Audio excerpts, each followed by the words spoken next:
All right, switching gears here. Global climate talks are facing hurdles after G20 countries struggled over the weekend to find common ground. Let's check in on those talks with Yahoo Finance's Akiko Fujita, who is on the ground for us in Glasgow for COP26. Akiko. Good morning to you, Brian. We are expecting President Biden to take the podium at the World Leaders Summit within this hour.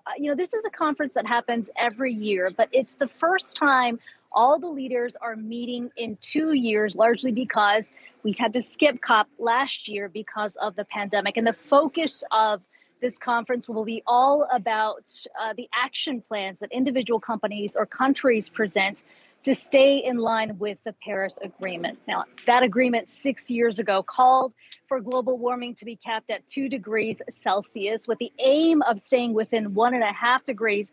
And all the science points to the fact that anything beyond that would simply be catastrophic. Now, President Biden, again, expected to speak this hour. The U.S.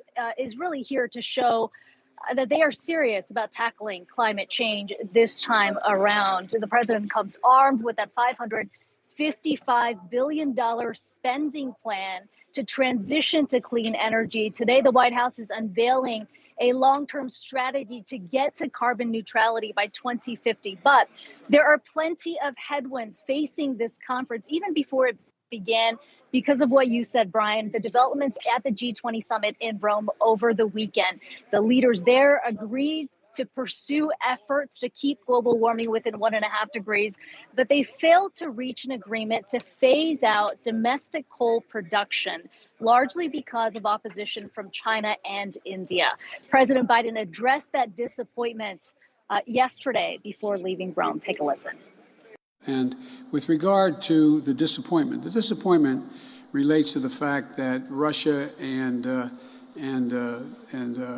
including not only Russia but China basically didn't show up in terms of any commitments to deal with climate change. And there's a reason why people should be disappointed in that. I found it disappointing myself. But what we did do, we passed a number of things here to end the subsidization of coal. We made commitments here from across the board, all of us, in terms of what we're going to bring to the G26. Now, even as the president looks to nudge other world leaders to up their climate action, there's one leader that is noticeably absent from this conference, and that is Chinese President Xi Jinping. We knew he wasn't going to be traveling here. The expectation was that he would be at least giving a video message. Now we're being told he will simply be releasing a statement, which is certainly a huge setback for a country that is by far the world's largest emitter of greenhouse gas emissions. We should mention the U.S. will have a very big presence on the ground here.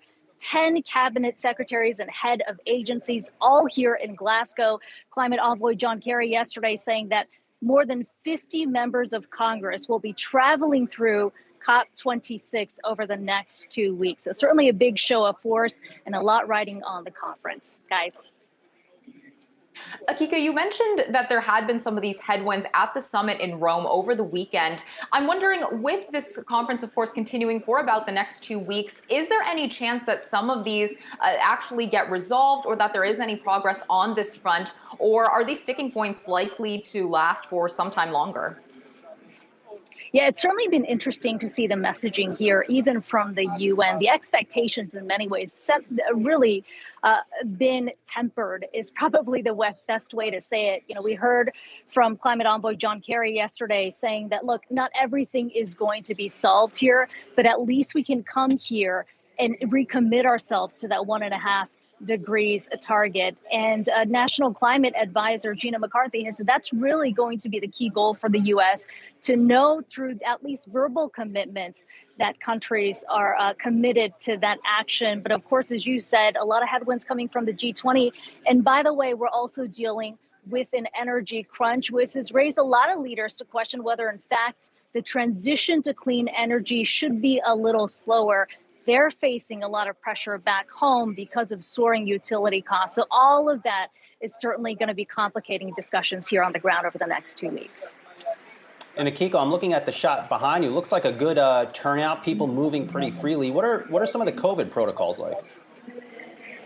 Yeah, Brian, by the way, this is just one room. There are so many rooms across this center here, with every country having their own exhibition of their technology, their leaders obviously coming through here. The COVID protocols are certainly very strict. Coming here, we each had to take on a home test kit. Every day before I come into the center, I have to test at home to make sure I have a negative COVID test and then register it to the National Health Registry. We have to show a proof of that negative test in order to get through here. So there's a lot of steps that are being taken, and certainly at least a relief when you consider there are well over 100 countries that are represented here and tens of thousands of people gathering.